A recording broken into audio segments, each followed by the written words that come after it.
Simon, we feel greatly honored to talk to you today. You are a politician, elected councillor of Whitby City, and this happened after you revealed the truth of your connection to the alien group called Mantids.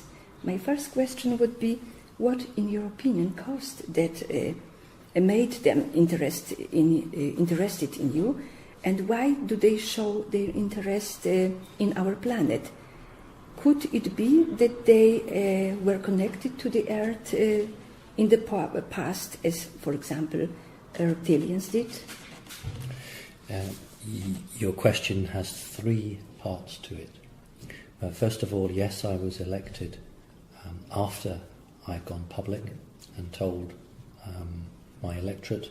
In fact, it had gone around the world internationally. And that's very good news, because it means that the public, in this case, were able to decide whether they wanted to elect me or not. I think maybe 10 years ago, the system would have prevented me from being successful. So I went public and was elected. I am, as you say, a local politician. Your question also is very, very insightful, clever, because you are asking about the links between the mantis and the Earth. And it's not widely known that a mantid group actually formed on the Earth a long time before humanity was actually arrived on Earth. So the mantids have a very close connection to the Earth and to the energies of the Earth and to humanity that's on the Earth. The reptilians don't have that connection. The reptilians don't choose to be part of the planet in the same way. Your other questions about the reptilians, I think, beg your pardon, about the mantids, the link with me, this is to do with bloodlines and families. So all of my family line will have been interacted with what we in England call mantids and what the Americans call mantis. So it's a different name for the same creature. So in my family line will always be connected with these particular alien beings. You say your family? Yes. Any other Illuminati family as well? No, because most Illuminati families have only the reptilians to connect with.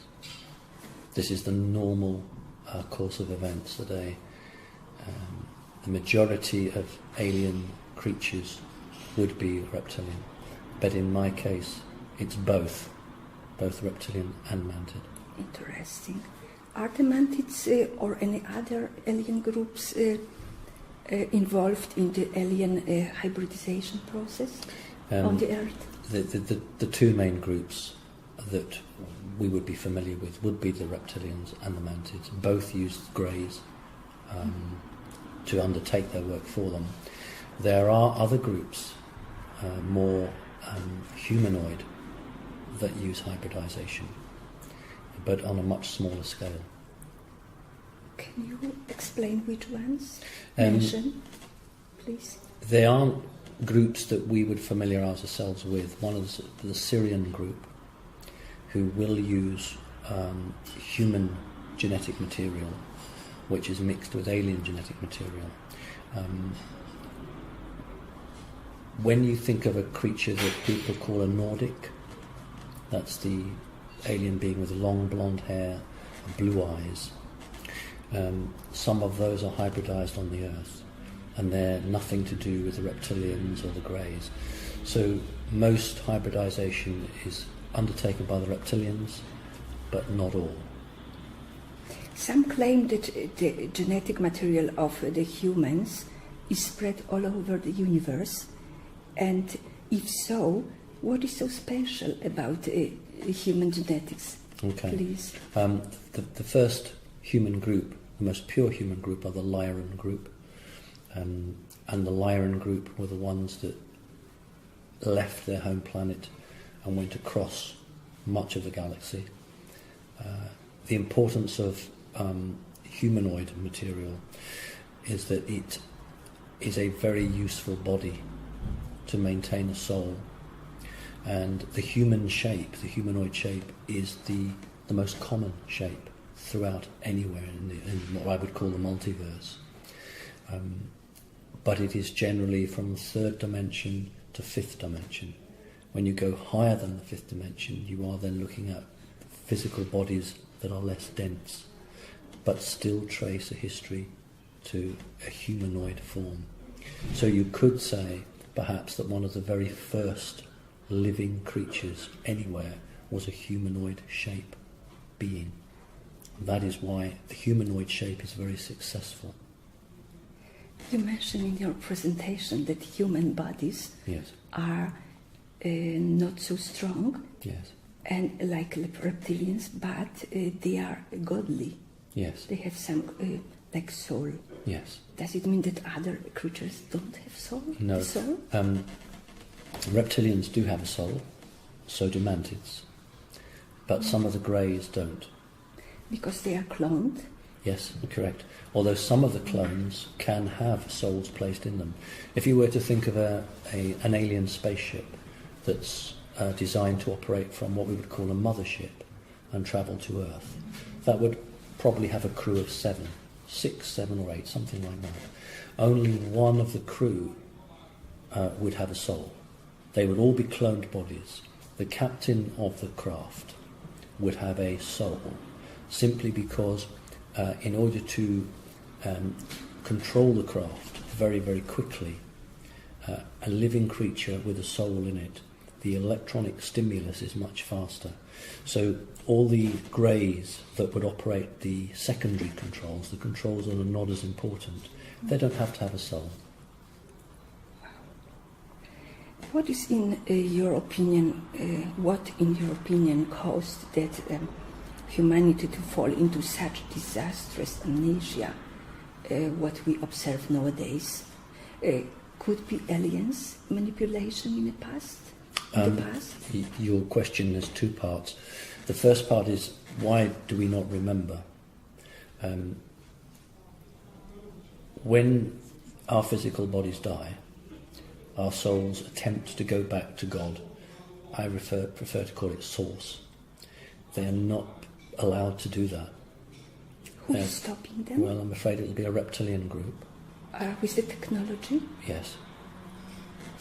The soul is then bathed in electromagnetic energy, which wipes its memory for that particular lifetime it's had.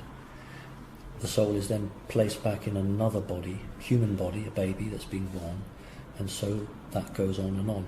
And that's why some people remember past lives. And that's why I gave my talk regarding John Lennon's father, who had some children with his second wife. That's why his 5-year-old son could play the piano.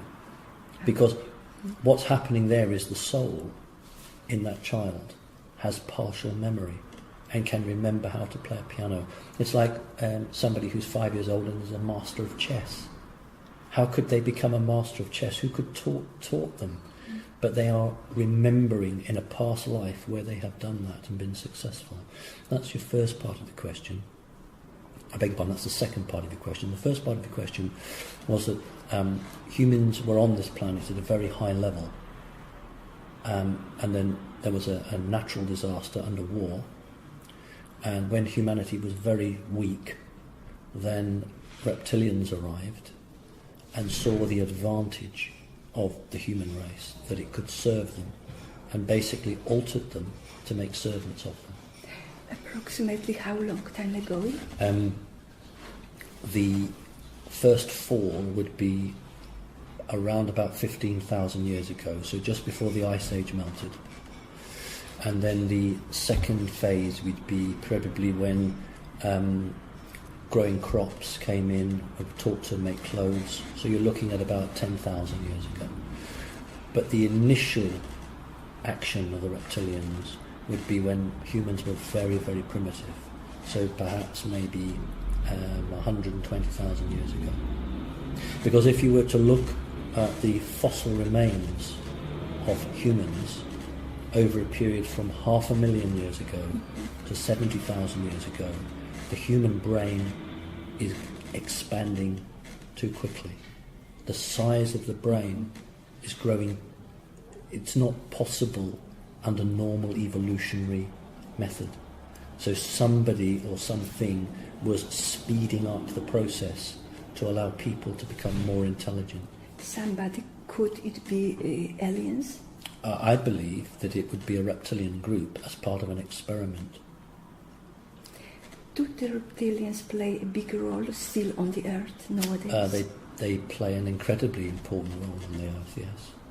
Very negative role. Mm. Can you give your insights through your contacts as to why the spraying of the chemtrails is conducted on over our skies, over our heads? Two reasons why it's done. The first and the major one is that tiny nanoparticles of aluminium are put into the concentrate. So when the aeroplane is throwing it out, the tiny bits of aluminium, when an alien spacecraft comes from the fourth dimension into our reality, the tiny bits of aluminium vibrate, and on a radar it shows up. Now, in the Second World War, the British and the Americans dropped over Germany aluminium strips about 10 centimetres long, and the code name for it was called Operation Window, and it confused the German radar.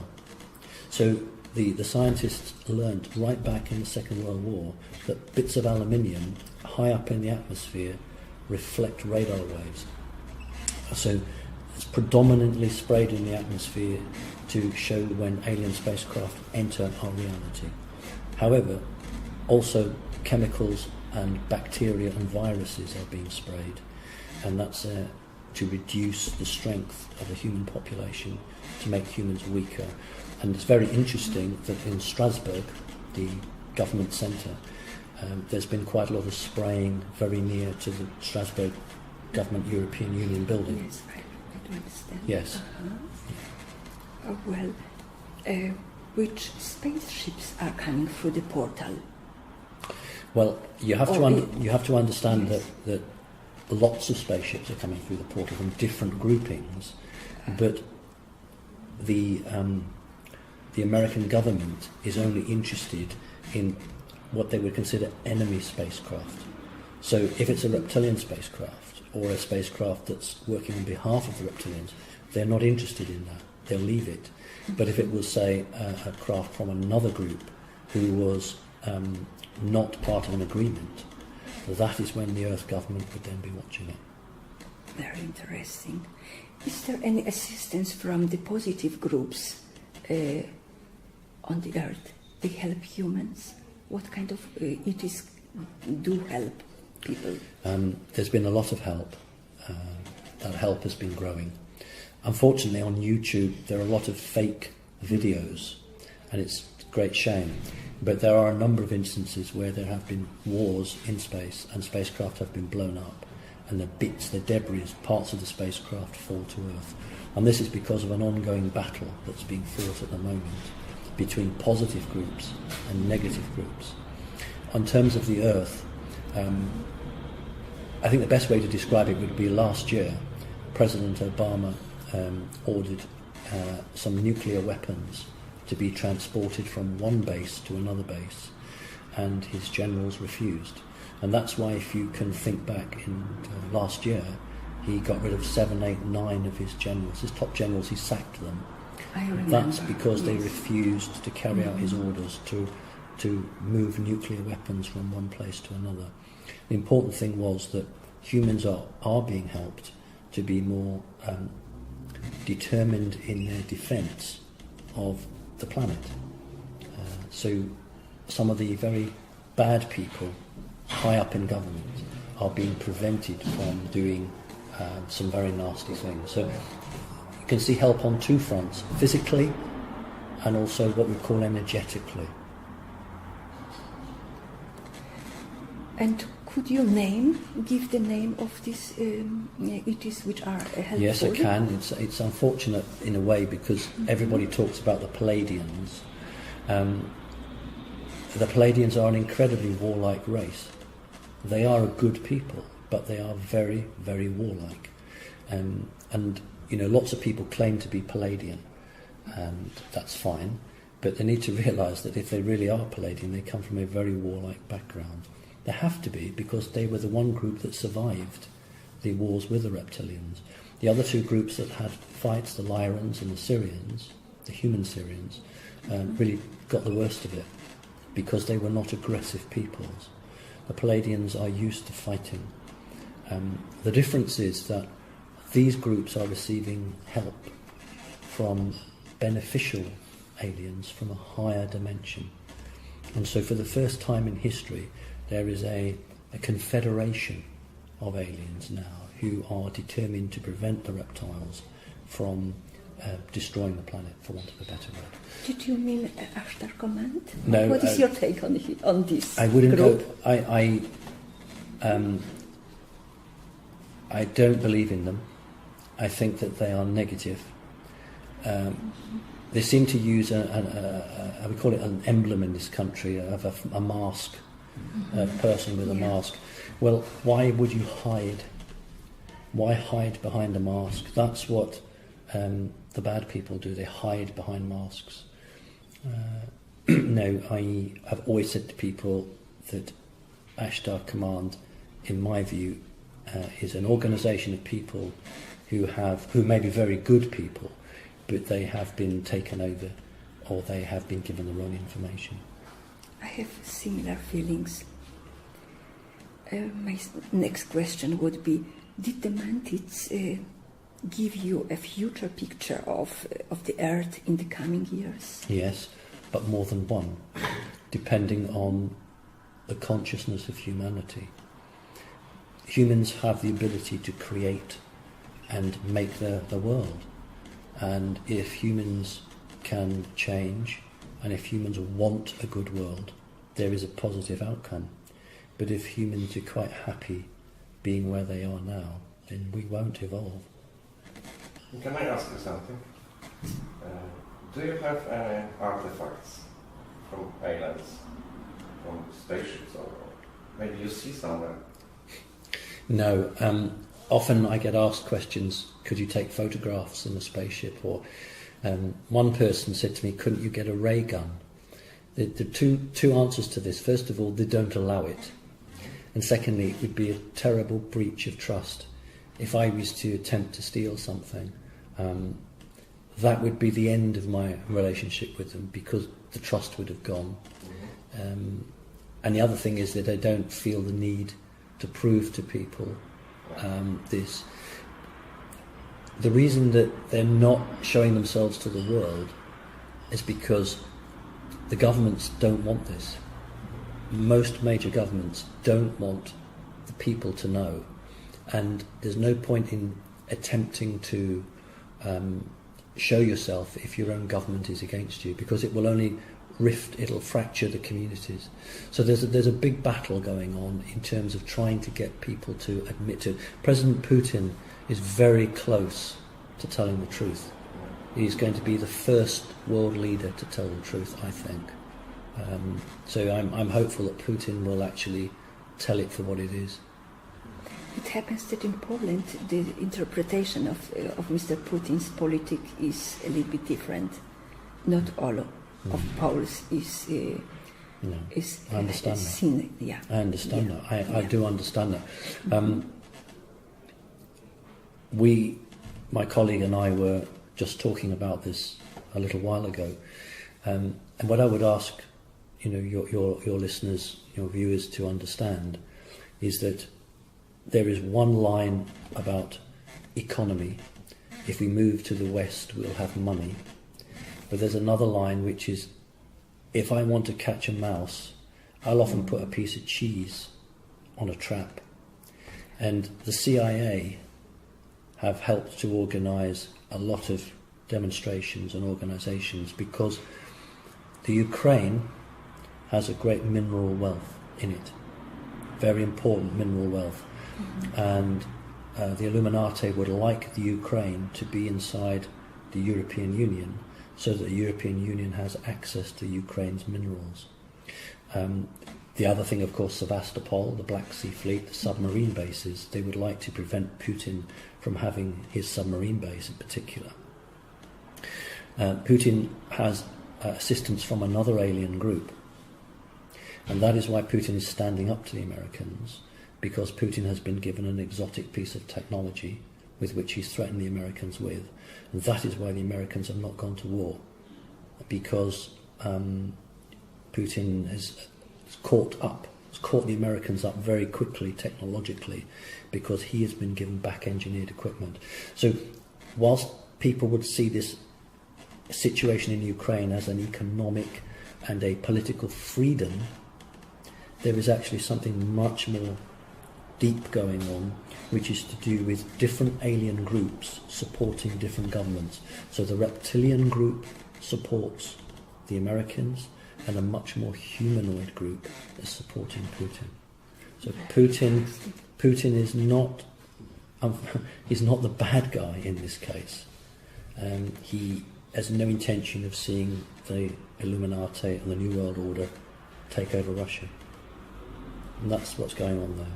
Very interesting. And there is such a war propaganda going on against him. Well, I will tell you that the Americans have already put special forces into Ukraine. You can tell the difference if you have friends. I know you're from Poland, so they're not so far away. Tell your friends in the Ukraine to look at the, I don't know what your word is, in Britain we call them balaclavas, the black hoods. Yeah. Spetsnaz have eye slits here and here. The Americans completely open. So if you see black-clad soldiers that look Russian, but they don't have eye slits, they're American pretending to be Russians. And the Americans have put special forces already into Ukraine. So there's an awful lot going on there that people don't know. And of course the traditional media are not telling people the truth. Absolutely. But do you see any hope for Ukraine and Ukrainian people? Or what do you think might hope be? It depends what you call hope. If hope is freedom, you see the people of Ukraine believe that if they move to the West, and I'm using the old terminology, their standard of living will increase and their freedoms will increase. The women will be treated more equally, there will be jobs, and this is what they believe. And I think in the short term that would happen, because the West would make sure that money came into the Ukraine. The problem is the natural resources of Ukraine. Would the Americans go in and steal the natural resources of Ukraine without the Ukrainian people getting the benefits from that? That is the question that Ukrainian people should ask themselves. What is your take on a lost airplane, Malaysian airplane, recently? I would start off by saying that the silence from the Americans is absolutely a key indicator. The Americans know where every aeroplane is. They know where every person is in the world. And I would just talk you through this.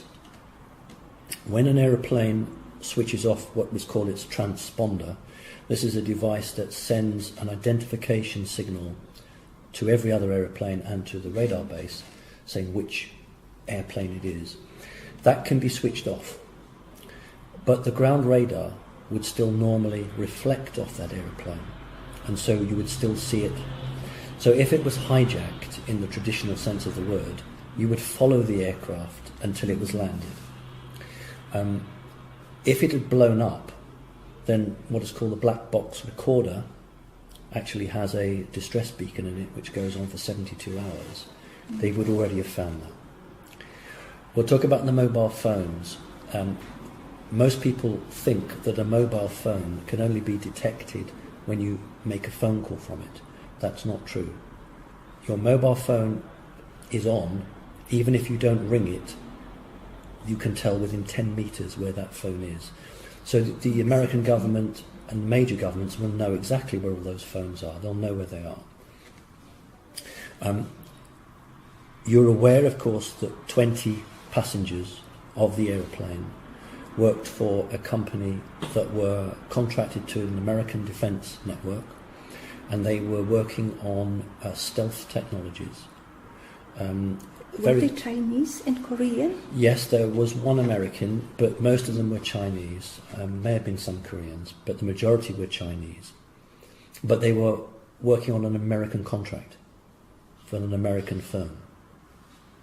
And just like on a stealth aircraft, it is painted with special black paint, which you then send an electromagnetic charge through, which affects the air, which means A, radar can't see it, and B, visibly it changes. These people were working on that. Now, what's made it very interesting is that a Palladian spacecraft was spotted in Ukraine around about the same time. It's a cylindrical craft, like a cigar shape. Like cigar? Yes. Dreadnought? Yes. That was seen at the same time. One woman whose boyfriend or husband is on the airplane, she's quite psychic. I can't remember her name now, but she's absolutely clear that her boyfriend or husband is not dead, that he's alive. My own view is that this airplane will never be found. No wreckage will be found, and the major governments of the world are just going to hope that people forget about it. The 20 scientists have been taken. The 20 scientists have been taken because they were on the verge of... they had discovered something, and they were on the verge of having to give over the secret that they had discovered to an Earth government. And this secret would have completely changed the balance of power. So that secret will never be given to the Earth government now. What happened to the other passengers? The other passengers? Yes. I'd be truthful, and that's something I haven't been told, because the information I received was just regarding the 20 scientists, because that was seen as the subject that was of importance. In terms of the technology, I would hope that the other passengers will return and be found over the course of 2 months, but not as a group, individually. I'm hoping that they will start to turn up individually in different parts of the world. In the presentation, one of the speakers mentioned that they were taken to the inner earth, and that they are still there. It sounds very curious. Like curious. Of course, aliens. I understand. A very, very good website is called Project Avalon. It's actually a website you have to join. I know. And that's why I brought it up. Thank you. And we had a debate on this regarding was there an inner earth. And I gave my view on the subject. And I do accept that there is a small community, I'll put it like that, a small community who have successfully survived for some time, who are technologically advanced, who the Americans leave alone, but who actually are playing for good, attempting to keep a balance, you know, when a scales, trying to keep things balanced.